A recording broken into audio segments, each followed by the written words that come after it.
22واں زبور۔ خداوند ہمارا چوپان، خداوند میرا چوپان ہے، مجھے کمی نہ ہوگی۔ وہ مجھے ہری ہری چراگاہوں میں بٹھاتا ہے، وہ مجھے راحت کے چشموں کے پاس لے جاتا ہے، وہ میری جان کو بحال کرتا ہے، وہ مجھے اپنے نام کی خاطر صداقت کی راہوں پر لے چلتا ہے۔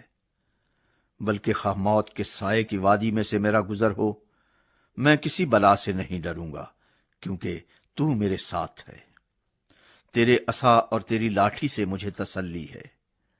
تو میرے دشمنوں کے روبرو میرے آگے دسترخوان بچھاتا ہے۔ تو نے میرے سر پر تیل ملا ہے، میرا پیالہ لبریز ہوتا ہے۔ یقیناً بھلائی اور رحمت عمر بھر میرے ساتھ ساتھ رہیں گی، اور میں ہمیشہ خداوند کے گھر میں سکونت کروں گا۔